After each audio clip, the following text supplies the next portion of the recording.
Today I'm flying Delta's business class suites on board their brand new Airbus A330 Neo. Well, spoiler, it wasn't quite what I'd hoped for. In a word, it was filthy. Join me as I share my brutally honest review of what it's like to fly Delta's flagship product. Besides the dirty cabin, we'll take a look at the suites, try out the bed, tour the lounge, and taste the all-important resumed dining service. FYI, just 10 months back, this is what you'd get for a near $1,000 premium. I'd also like to thank Squarespace for sponsoring today's video. Hey guys, what is up and welcome back to the channel and welcome to John F. Kennedy Airport here in New York City. Now, I'm about to be going on Delta for the first time in quite a while. I'm excited to see how they've changed now that apparently full service has resumed. So let's go and see what it is like. The really great thing about flying Delta from Terminal 4 here in JFK is that it's one of their hub airports, so you get the appropriate Delta treatment. For speed, I'd probably recommend using one of these terminals if you're in a little bit of a rush and you have just hand luggage like me.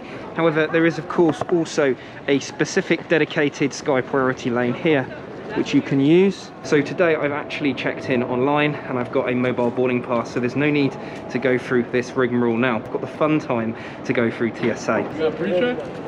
No, Delta Sky Priority. Is it just down here then? Thank you so much. So usefully, it does appear that there is a Sky Priority channel, so let's head straight over here and go through.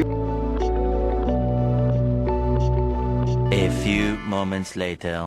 Right then, all through TSA, it was pretty painless. Obviously I had priority actually for once, which was a real nice surprise, because usually speaking, even flying in a premium cabin, you'll be restricted with everyone else unless you have TSA Pre, which I'm still waiting for approval for, but will be coming very soon. So you ask, what about a lounge today? You get access if you're flying Delta One. You wouldn't if you were flying domestically on a non-Delta One route. So if you're flying there first class, if you don't have any status, you're not getting in that lounge, which is pretty normal in the US, but pretty mind-blowing to everyone else.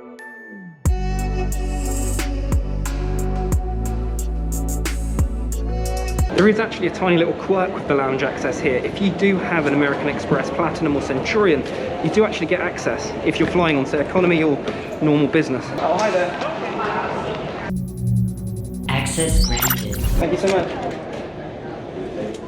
This should do nicely. It looks a little bit less crowded, and there seems to be a few more things. Because last time they weren't serving booze, for example, and the only things available to eat were like pre-packaged, just awful, unfresh food. So let's go and find out.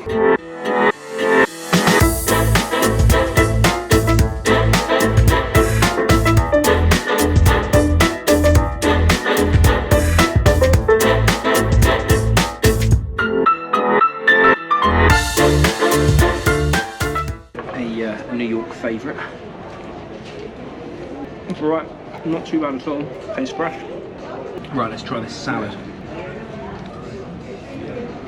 That's really good. Lastly, of course, edamame beans. I don't know how you can mess this up. Tastes fab.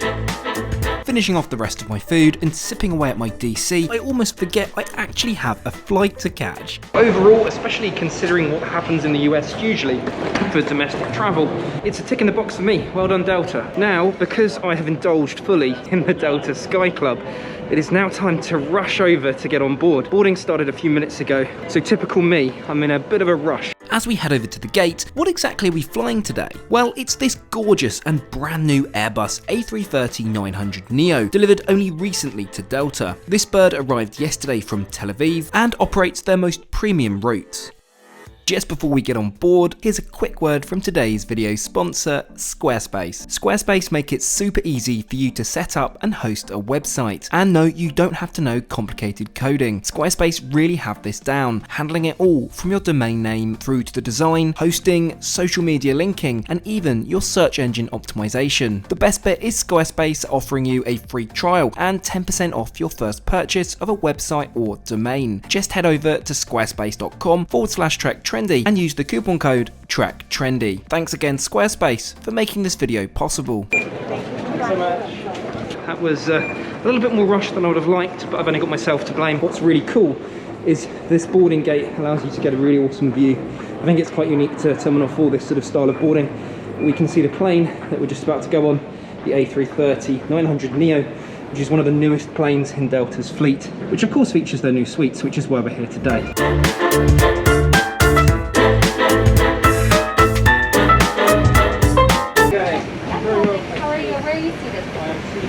Welcome to Delta One Suites. Let's head down the surprisingly slim aisle to my suite today, 2 Juliet. I'm initially disappointed to find no stowage space in the overheads above me, but impressed with the welcoming FA offering to hang my jacket. I've certainly not had that in the USA before. I found some space in the bins above 3 Juliet, so all is good. Let's get settled in then. Initial impressions are good, albeit quite tight to get in. You'll want to find an even-numbered suite for heightened privacy. For example, this is what an odd-numbered suite looks like, positioned closer to the aisle. So guys, it's welcome on board the Delta A330 Neo that we're going to be flying today. Really excited actually because they provide pre-departure beverages, well, in the form of sparkling wine today. So cheers. I mean, it's not Coke. It was all going so well, and now begins the cracks at the seams. As this is a Delta One flight, this comes with provided bedding. It's shown on their website and is very much part of the upsell. Unfortunately, bedding was not loaded today. A number of passengers complained quite loudly at the lack of this. I was keeping a low profile here, so didn't say anything. The FAs, to their credit, explained that it's frustratingly frequently not loaded, and they called in several times to request this to be provided to the plane. Thankfully, within 20 minutes, bedding arrived. Mind you, if it had not been raised, it would not have been sorted. Finally, it's time for pushback. So let's get my seatbelt on. A shoulder belt is provided here, which I prefer to the airbags often provided with the alternative lap belt. Next, a rather ironic video is run about how much Delta care about cleaning their cabins. Customers tell me all the time that they book their tickets specifically because of what we're doing to keep the planes clean. Oh, how very wrong this is. As we taxi from stand, the safety video is run, and I've got to say JFK is one of the most epic airports to depart from. Can you really beat watching a 747 cargo plane depart over the Manhattan skyline?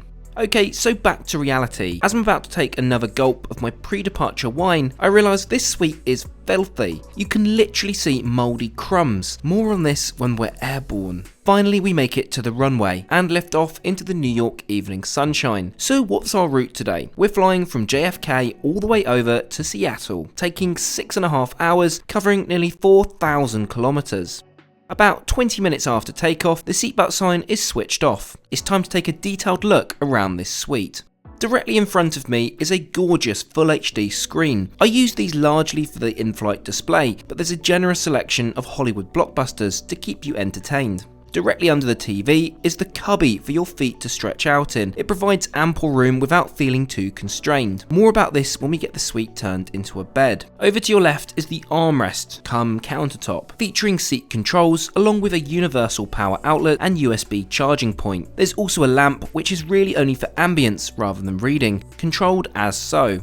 Okay, so here's the bad bit. The filth.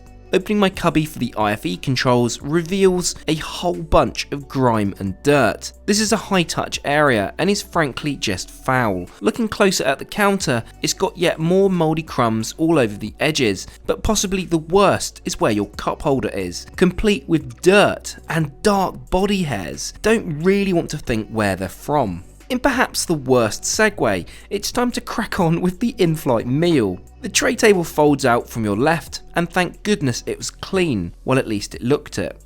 I'm presented with a white linen tablecloth, and within a few minutes my dinner is served.